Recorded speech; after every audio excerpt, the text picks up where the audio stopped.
Salut tout le monde et bienvenue à l'émission. Cette semaine, on parle des conseils pour protéger sa maison. Restez avec nous jusqu'à la fin, vous ne voulez pas manquer ça.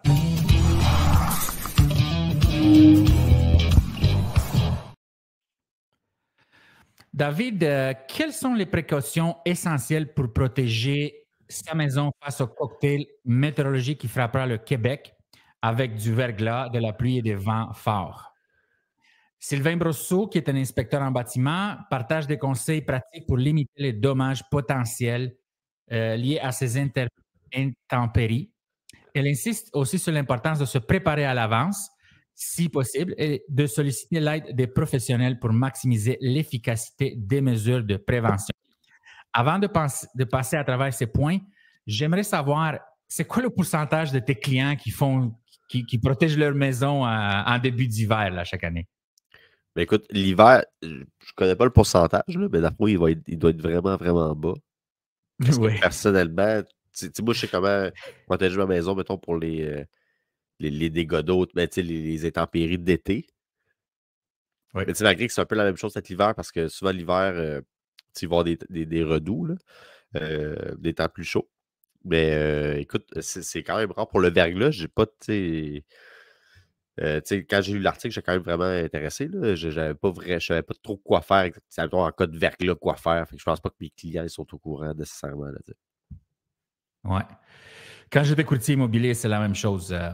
J'avais une petite feuille d'une checklist là, que j'ai donnée aux clients. C'est acheter l'automne, là, tu sais, pour quoi faire en hiver.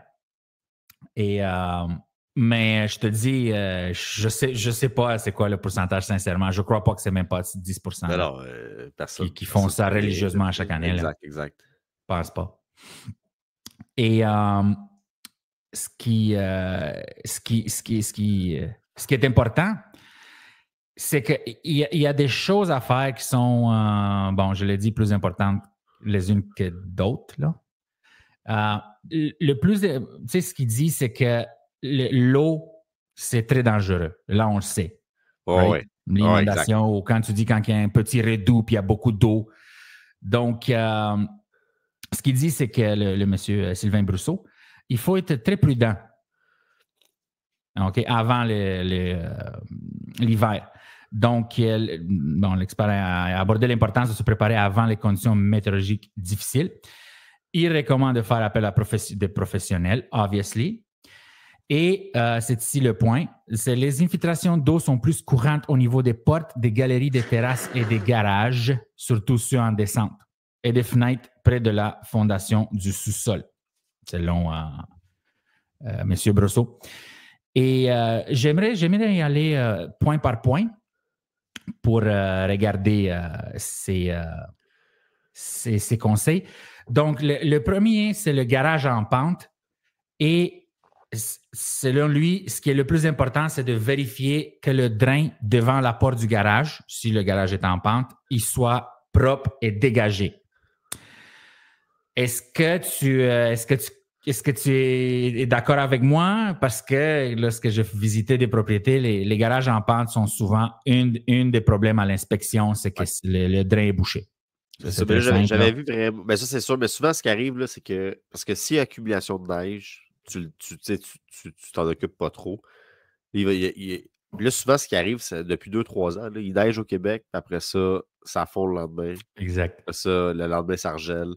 Ça fait que ton drain peut être gelé avec de la glace. Exact. Fait que ça, c'est bien important. Mais effectivement, garage souterrain, au sous-sol, en pente, ça, c'est vraiment pas bon, là. Ben, c'est pas bon. C'est correct, là, mais souvent, c'est sujet à des problèmes. Là. Ça, c'est la même affaire que le drain. Si tu as un balcon, mettons, qui est au demi-sous-sol, mettons quelqu'un qui est en condo demi-sous-sol, ton drain de demi-sous-sol, c'est la même affaire. Si c'est ton balcon qui est dans le sol, là, en béton, avec ton drain, mettons, si on parle d'un balcon en béton, là, demi-sous-sol, souvent, ça va geler et ça peut déborder. Puis là, après ça, ce qui arrive, si c'est bloqué, ben là, l'eau, elle va monter au niveau de la porte, puis là, elle va s'infiltrer par la porte. T'sais. Même chose pour le garage. Si c'est bloqué, puis ça... Fait que des fois, il peut y avoir des fils chauffants qui pourraient être une solution. Oui. Pour ce genre d'affaires-là. Mais sinon, c'est d'entretien régulier. Si tu en vas en vacances là, une semaine ou deux, il faut qu'il y ait quelqu'un qui aille déneiger Exact. Très systématiquement. bon Là, point. ouais. Très bon point, David. Exactement. Et lui, il parle aussi d'ajouter des sacs de sable à la jonction de la porte et le seuil du garage. S'il y en a une grosse inondation, ça fond beaucoup, il y a beaucoup Ouais. on peut empêcher l'eau de rentrer dans le garage et dans le sous-sol. Exact. Et notre élément, bon, c'est le deuxième, c'est les fenêtres au sous-sol. Et ça, je trouve ça important parce que encore une fois, lors d'une inspection, c'est ce qui sort souvent. Donc, ça veut faire, si l'eau monte, ça va s'infiltrer par la fenêtre. C'est ça. Lui dit, assurez-vous d'avoir un dégagement d'au moins 6 pouces entre le bas de la fenêtre et le sol. Ouais. À l'aide des margelles. C'est toujours, quand j'ai fait des centaines d'inspections là, avec des inspecteurs, donc c'est quoi, on dirait quoi, 25 30, 35 peut-être plus.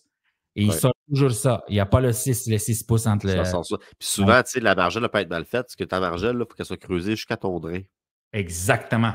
Selon les règles de l'art, mais ça, les gens, ils savent pas nécessairement. Ils vont creuser, mettons, 2 pieds. Mais il y en a beaucoup qui font exact. Ils vont mettre de la roche. 2-3 pieds, puis c'est fini. Puis ils lancent de la roche, là. S'il pleut trop vite, ça n'aura pas le temps, de s'écouler. L'eau n'aura pas le temps de bien s'évacuer. Là. Ouais. Donc, c'est ça. Ça sort souvent, oui. Et tu viens de le dire. Il ne faut pas que les margelles se transforment en aquarium. Exact. Donc, il faut bien dégager le drain, bien sûr. Bon, la fondation... Il y a un drain dedans aussi, un tuyau qui sera... Oui, qui sera au drain français. Exact. Pas nécessairement collé, mais au moins, le rapprocher. Mais c'est de la job, pareil. Bien faire des margelles, c'est de méchant job. Là. Mais oui. À un moment donné, les gens ils disaient, ouais, si tu as des gens qui ont besoin des margelles suite à une inspection, mais moi, je l'ai fait pour 600$. Juste de l'excavation, c'est plus que ça. Là, Je comprends que tu es là, mais 600$ pour... En même temps, ça se peut, là, mais ouais. Pour 6 margelles, non, il y avait comme... Il y a toujours 4 fenêtres, 4, 5, 6 600$ pour une margelle, tu sais. Ah, non. OK. J'aurais dû spécifier. 6 margelles. Non, c'est plus ça, là. Le gars, il a creusé, tu sais. Il creuse, il met quelques kilos de roche, puis c'est tout. Non, mais sûrement que, tu sais, s'il pleut pas trop intensément puis qu'il n'y a pas beaucoup d'eau qui se ramasse là, même si le trou ne se rend pas au drain, l'eau, elle va quand même aller dans le fond. Puis elle risque de s'écouler par la terre naturellement. Mais s'il y a trop grosse pluie, elle n'aura pas le temps de s'évacuer par la terre. C'est pour ça que c'est important que ça se rende jusqu'au drain. Fait que ça se peut que ça marche pendant un certain temps, puis à un moment donné, tu te ramasses dans des problèmes. Exact. Et donc, ce qui est le troisième point, maintenant, la fondation, donc l'inspecteur recommande simplement d'établir un périmètre autour de la maison pour éloigner l'eau de la fondation. Okay. Mais ça, il parle pour avant l'hiver, hein? C'est aussi pour avant l'été. Dans le fond, c'est tout le temps. Oui. Selon moi, la fondation, c'est tout le temps, mais... Non, c'est ça. C'est ce qui... moi, je me souviens des inspecteurs, c'est que c'est surtout important d'éviter l'accumulation rapide de neige proche de la maison. Ah ouais. Tu sais, parce que souvent, il y a comme on dirait qu'il y a plus de neige qui se ramasse, fait que ça crée... tu sais, c'est quand même pesant. Puis là, le printemps, quand ça fond, il y a beaucoup plus d'eau là. Oh, ah non, c'est sûr. Il faut juste enlever la neige sur le bord de la maison. C'est ça que les inspecteurs me disaient. Une chose, si au moins tu fais ça, là, tu enlèves la neige de là, si ça tombe de ton toit ou peu importe, là, tu l'enlèves. Ça va très bien. Là. Fais au moins ça. Fais ça, sincèrement. Je le sais. Il faut juste dégager la neige autour de la maison. Si on fait juste ça, là, c'est quand même très bien. Mettons, des fois, tu as une maison en hauteur, ton terrain est plus bas. Même si tu laisses la neige, ça risque l'eau risque de pouvoir s'écouler naturellement sans problème. Mais si tu as une maison plus à problème, c'est le genre d'affaire que ça peut beaucoup aider, là, je pense. Puis ça, c'est même affaire pour les fenêtres. Hein. J'ai déjà vu un chalet, puis la neige était par-dessus les fenêtres. C'était dans le nord, tu sais. C'est de la job, aller pelleter chaque fois. Dis-moi pas que la fondation était en bloc de ciment. Non, c'est un beau chalet, là. Mais tu sais, il neigeait, c'était fou là-bas. Là. Et pour continuer sur les points, le toit. Le toit, on a parlé de dégager l'alentour de la maison, mais aussi, il faut dégager les rebords des toits. OK? Et ne grattez pas jusqu'à la membrane au bardeau. C'est-à-dire, On voit plus l'article à gauche. Ah, mais je voulais pas OK. nécessairement montrer OK, l'article, OK. mais là, on va le OK, montrer, là. je voulais le voir, je te visuel. Mais OK. Tu vois? Ouais. Donc, lorsqu'il y a un pied de neige, je recommande toujours avec une pelle ou avec une manche télescopique. C'est exactement ça. Il y a des manches télescopiques en aluminium, là. Ah ouais. Il faut juste déneiger le rebord du toit. OK. Puis ça va aussi avec le tour de la maison. OK? Exact. Donc, lorsqu'on fait, ça, je répète une dernière fois, ce que les inspecteurs disaient presque à chaque fois, c'est d'enlever la neige alentour de la maison et d'enlever aussi la neige sur le bord du toit après et ensuite la déplacer. Ah ouais. OK? Donc, ça juste faire ça là, 2-3 fois par hiver, c'est extraordinaire. Mais là, ça dépend. Tu sais, des toits qui sont vraiment en pente, la charge est mieux répartie, tu sais. C'est moins dangereux qu'un toit qui.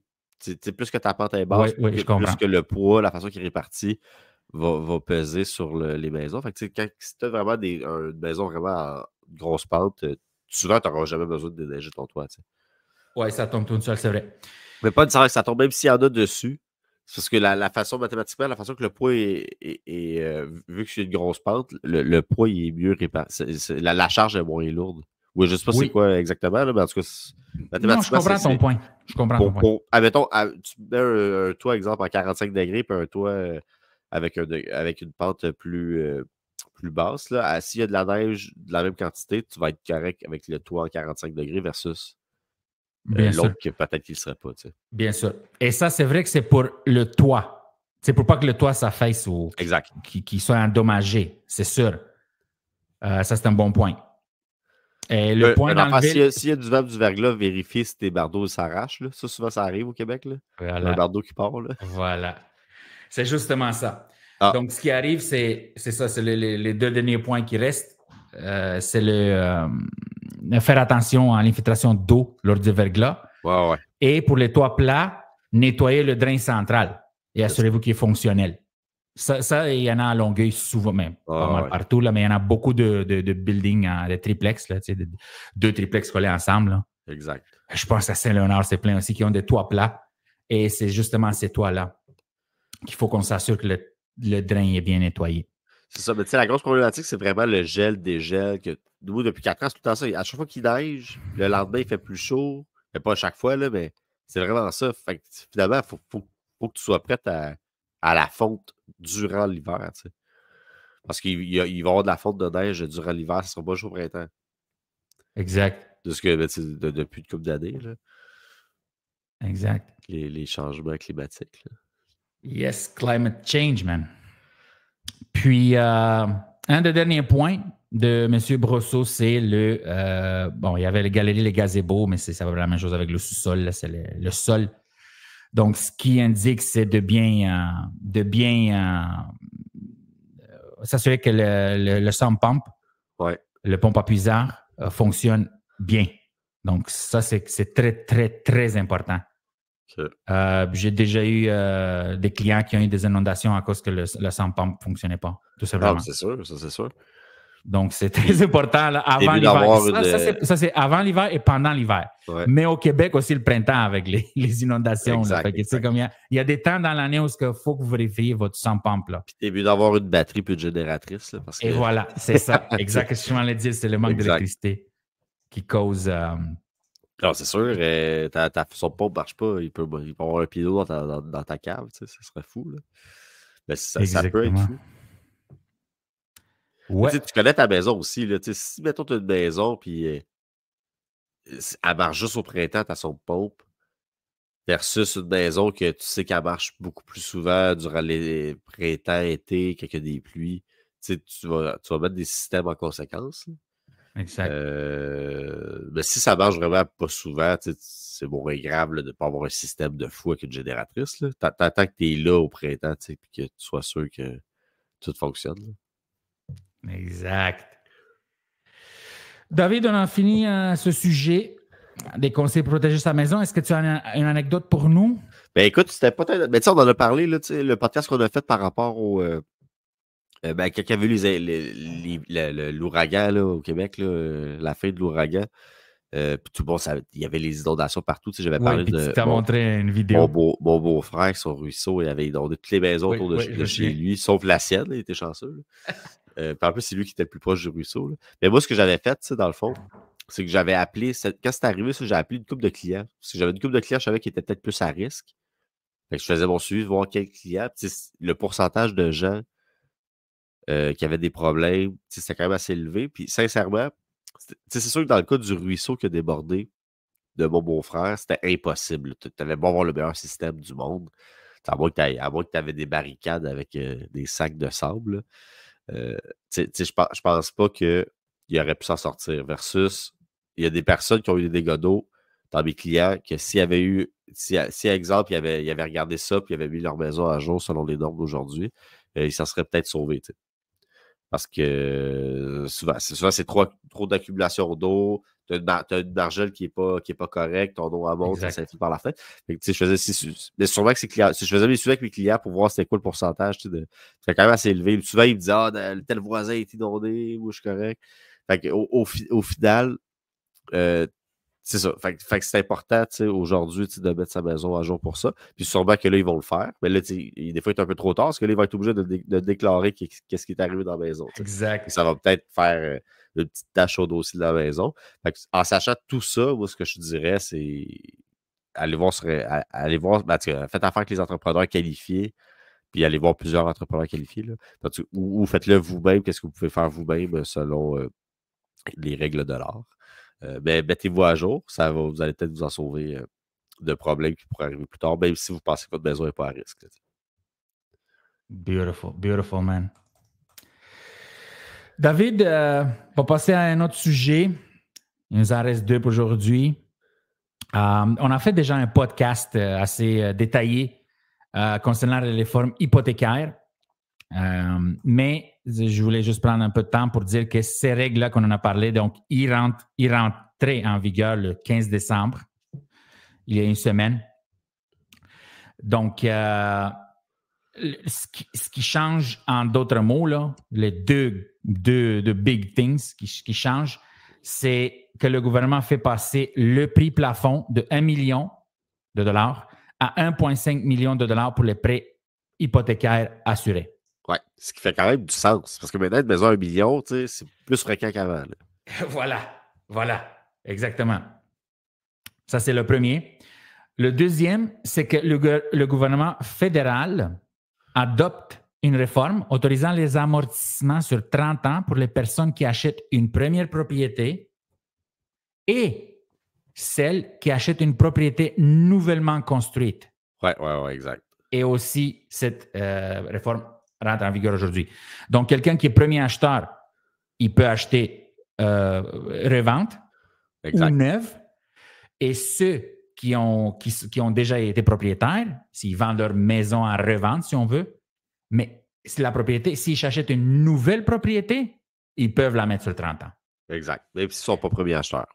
Même s'ils ne sont pas premiers acheteurs. Exact. Définitivement. Dans le fond, c'est pour encourager c'est pour l'accessibilité des maisons neuves, mais ça va encourager aussi la construction. Ça va peut-être être plus facile pour certains promoteurs de vendre leur propriété grâce à ça. Ça fait pas on l'avait regardé, ça fait pas de grosse différence dans le ratio d'endettement. Non. Mais quand même, ceux qui sont. Mettons que tu gagnes, je sais pas, j'invente des chiffres, là, mais si, mettons, il y a 5% des acheteurs qui passent quasiment pas ou qui ne sont pas capables de passer, peut-être que ces acheteurs-là vont être capables de se qualifier grâce à ça. Exact. Donc ça, je trouve ça quand même, c'est quand même bien. Là, mais oui. Pour ça. Ça donne une chance. Exact, c'est ça. Exact. Et justement, le prochain point avec lequel on va finir, c'est pour les gens qui, maintenant, ont la chance d'acheter une nouvelle propriété ou c'est les premiers acheteurs, donc ils peuvent amortir leur prêt sur 30 ans. Ouais. Bonne nouvelle. En plus, depuis 2023, le gouvernement fédéral a lancé en 2023 le CELIAP. Ouais, ça, c'est vraiment un produit de cœur. Hein, mais vas-y, je te laisse aller, Pagache. C'est bon. Le compte d'épargne libre d'impôt pour l'achat d'une première propriété permet aux Canadiens de 18 à 71 ans de mettre l'argent de côté en vue de l'achat d'une première propriété. Ouais. Comment ça fonctionne? Après, je vais te poser la question. Donc, chaque année, vous pouvez cotiser jusqu'à 8 000 dans un CELIAP jusqu'à un maximum de 40 000 à vie. Exact. OK? Donc, assurez-vous de ne pas dépasser la limite de cotisation par année ou 40 000 à vie. Sinon, vous devrez payer de l'impôt sur les sommes excédentes. Oui, exact. OK? Donc, moi, je trouve que c'est un excellent produit qui va aider les gens à se ramasser les mises de fonds en plaçant leur. Tu sais, tu ouvres un CELIAP puis tu peux le mettre à 3,5 ou 4 là, sans aucun risque. Parce que tu as un retour d'impôt là-dessus. Exact. Plus l'intérêt que tu fais n'est pas taxable. C'est ça, exact. Ça, c'est ça. Ce qui est extraordinaire. Mais si tu l'utilises, tu n'as pas besoin de le rembourser. Exact. Tu as raison. C'est pas comme un REER. Tu as raison. Ça, c'est vraiment la grosse avantage. Oui. Parce que, un exemple que tu réussis à placer 40 000, mettons que tu étais dans la braquette d'impôt, que tu payais 35 % d'impôt. Fait que là, ton 40 000, dans le fond, tu as récupéré 35 % là-dessus. Lorsque tu l'as placé, puis là, tu l'utilises, mais tu n'as pas besoin de le rembourser. Fait que c'est vraiment un gros avantage parce que tu sauves 100 % de l'impôt. Là. Parce que là, ton REER, tu es obligé de le remettre dedans. Voilà. Fait que c'est comme un REER sans que tu aies besoin de le retourner. C'est ça. Fait que ton 40 000, il coûte pas cher. Là. Et voilà. Puis tu sais, ton 40 000, tu le mets, mais peut-être que si tu le gardes 2 ans ou 3 ans, peut-être que le 40 000, c'est... En plus. 42 000 ou 43 000 avec les intérêts. Exact. Ou 45 si tu places ça bien. Ouais. Donc, disons que ça paye le down payment là, pour une propriété pas si pire. Propriété normale, là, mais tu sais... non, mais ça paye facilement dans le payment de 5 000 ou 500 000 ou 600 000. Là, exact. Ça va être plus que le minimum. Fait que voilà. C'est vraiment intéressant. Là. Voilà. En plus que tu peux le mettre maintenant sur 30 ans. Ouais. Fait que, on verra l'année prochaine. Hein? Qu'est-ce qui se passe et si les acheteurs embarquent vraiment là, dans ces programmes gouvernementaux là. OK. Mais d'après David, moi, est-ce que... quelqu'un qui est allumé, il va écouter son conseiller financier. Puis... Ben oui. Il va faire ça, c'est un no-brainer. Ah ouais. Si tu as une hypothèque sur ta maison, c'est la façon de le faire. Exact. Donc, David, on a fait le tour. Est-ce que tu as des choses à rajouter? Non, moi, tout est beau pour ça. Ça va être le temps d'acheter. Exact. Je l'ai dit, parce que là, les maisons vont encore augmenter. Il y avait un article, on l'a regardé, l'article de Royal Lepage, les maisons, je me souviens plus quoi, il prévoit une augmentation quand même des valeurs marchandes, parce que là, les taux sont plus bas. Fait que l'inflation va continuer pour les maisons. Fait que si vous pouvez acheter, attendez pas trop. Puis là, sûrement que, en tout cas, c'est ça, c'est ma prévision à moi, là, mais pour les maisons accessibles qui ne sont pas trop chères, d'après moi, rendu en janvier-février, ça va quand même partir. Il va y avoir un petit peu de compétition. Là. C'est sûr que ça ne sera jamais comme le marché qu'on a connu jadis durant la COVID. Là. Marché de fou, là, c'est pour ceux qui l'ont vécu.